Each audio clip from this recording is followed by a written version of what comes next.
গ্রামের নাম ছিল বটতলা। শান্ত ছিল গ্রাম। এখানে থাকতো শ্যামল নামে একজন নীরব মানুষ। মৃত্যুর বাসায় কিশোর। অন্যদের মতো খেলাধুলা বা হইচইতে তার কোনো একটা আগ্রহ ছিল না।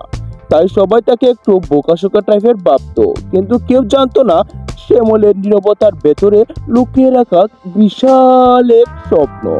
শ্যামলের বাবা ছিলেন একজন মাটির ছাদ গড়িয়ার কারিগর এবং মা গৃহিণী। অভাবের একটা সংসার, কিন্তু শ্যামল ছিল তীক্ষ্ণ বুদ্ধিমত্তা একটা ছেলে। স্কুলের শিক্ষকরা বলতেন ওই ছেলের ভেতরে আগুন আছে, কিন্তু তার টের পাওয়া খুব কঠিন। কারণ সে কারোর সাথে বড়াই করতো না, বরং নীরবে তার নিজের কাজগুলো করে যেত। একদিন স্কুলে প্রতিযোগিতা হলো নিজের বানানো কাজ দিয়ে সমাজে পরিবর্তন আনার। সবাই দলে দলে ভাগ হয়ে কাজ করা শুরু করে দিল। কেউ বানিয়েছিল পোস্টার, আর কেউ বানিয়েছিল ভিডিও। শ্যামল কাউকে কিছু না বলে চুপচাপ নিজের ঘরে চলে গেল। ঘরে গিয়ে নিজের মতো করে সে কিছু একটা যেন বানাইতেছে।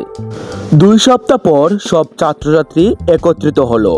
তারা সবাই নিজের প্রেজেন্ট উপস্থাপন করলো। কারো ছিল বৃষ্টির পানি সংরক্ষণের প্ল্যান, কারো আবার পলিমুক্ত গ্রাম গড়ার আইডিয়া। সবার শেষে ডাকা হলো শ্যামলকে। সে ছোট এক বস্তা নিয়ে সে ধীরে ধীরে স্কুলের দিকে আসতেছে। খুলে দেখলাম নিজে বানানো সুলান চালিত একটি ছোট পানির পাম্প। সে বোঝালো কিভাবে পাম্প দিয়ে খাওয়া ও ফসল বাঁচানো যায়।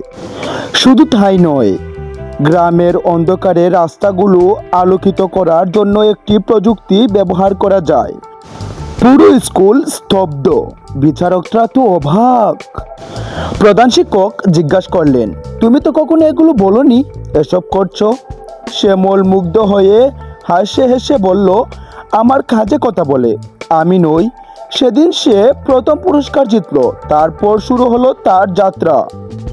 স্থানীয় ইঞ্জিনিয়াররা তাকে সাহায্য করলো বড় পরিষদে কাজ করতে। শ্যামল সোনার প্রযুক্তি দিয়ে পুরো বটতলা গ্রাম আলোকিত করলো বিনা খরচে। বছর কয়েক পর এক পত্রিকায় হেডলাইন হলো, নীরব কিশোর বদলে দিল এক গ্রাম। শ্যামল তখনও আগের মতোই অল্প কথা বলে, বেশি করে কাজ করে। তখন কেউ জিজ্ঞেস করে, তুমি কিভাবে এত সফল হলে?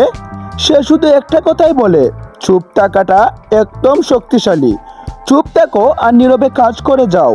তুমি নয়, সময় তোমাকে তোমার নিজের আশ্রয়ে পথ দেখাবে।